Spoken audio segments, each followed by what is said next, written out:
Woody once risked his life to save me. I couldn't call myself his friend if I weren't willing to do the same.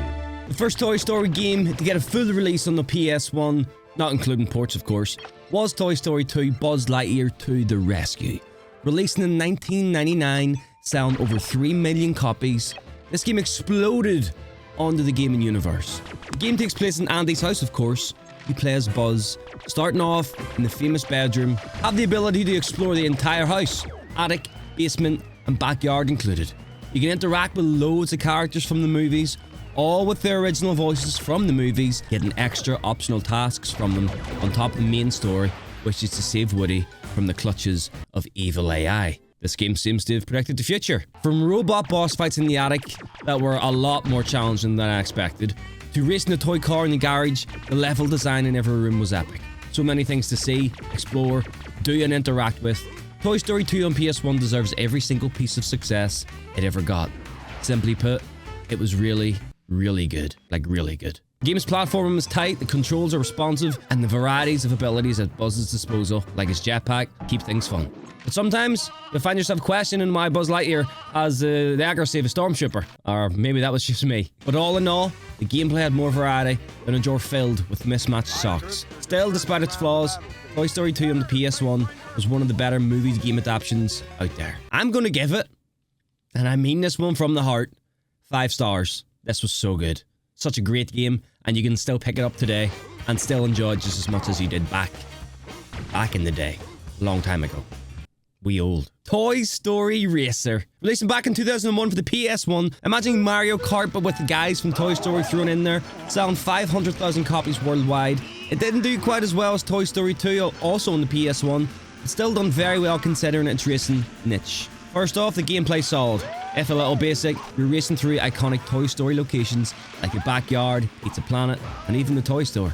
The tracks are colourful and the characters are lovable. Woody, Buzz, Potato Head, and all the rest you'd expect. You'll find yourself zooming around while using power-ups like rockets, bombs, and it's basically Mario Kart, but with more toy than kart, if you get me. It's fun, but let's be real here, don't expect it to blow your mind. The levels are a blast for the most part. There's a lot of charm in racing through the toy store and dodging giant obstacles that are way bigger than you. But here's where it gets a little bit annoying. And again, I don't know if this is a skill issue or if anybody else experienced this as a kid. Some tracks, especially in later levels, feel so cramped. You're racing in these tiny areas. It gets hard to avoid the obstacles and enemies, leading to more crashes than you'd expect from a toy race. Definitely a case of, it's a fun idea, but maybe it could have been used, you know, with more room to breathe. Now the bad news. On top of that, the AI is absolutely horrendous. Ever feel like the other races are playing with cheat codes while you're stuck in the dirt? Yep, that's what it's like. You'll spend half your time watching them zoom ahead while you're left trying to pick up a turbo boost, which is basically your only shot at catching up. And these guys seem to be scripted to be able to just stay ahead of you and then give you like one chance at taking over, and if you don't get it, you're beat. You don't win. All in all, Toy Story Racer is a fun, nostalgic ride through the world of your favourite toys. It's not going to dethrone any kart racings, but if you've got a need for speed and a soft spot for Woody and Buzz, it's always a fun way to race around. All in all, Toy Story Racer is a fun, nostalgic little trip down memory lane. And you got a love for Woody and Buzz and co, then this game might just be for you. Just maybe don't expect to win every time, because that game definitely has a couple of scripts in there to fuck your day up, you know what I mean? I'm giving this one 3 out of 5. Since the very first bedtime, all around the world, children have known that once their mothers and fathers tucked them in and shut off the light, that there are monsters hiding in their closets, waiting to emerge. What they don't know is, it's nothing personal. It's just their job. Whoa! Monsters Inc. was and is still a classic for me. Movie, mainly. Not so much game. Selling over 500,000 copies, it was seen as a success considering the audience's younger age. The game is, as it says on the tin, Monsters Inc. Scream Team. The game starts you off getting to choose between Mike or Sully. It throws you into a long playable training session. It's a little bit tedious, and you basically know all you need to know within the first 30 seconds of training. But the training doesn't last 30 seconds. It lasts about 20 minutes, and there's no way to skip it.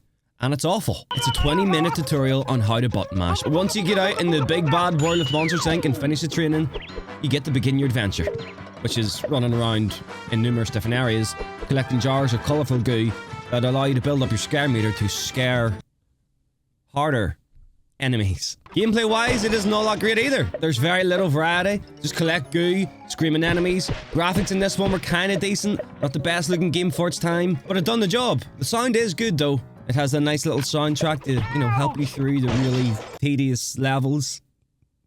The screams are good and the voice acting is solid. I gotta be honest though, I'm a killer for nostalgia, but playing this one again kinda let me down. There really isn't much to do and got bored and very fast, but again, this game was aimed towards a younger generation, and again, you also have to take in the time when it came out. It just wasn't a great game looking back though. I gotta be honest, I'm giving this one 2 out of 5 stars.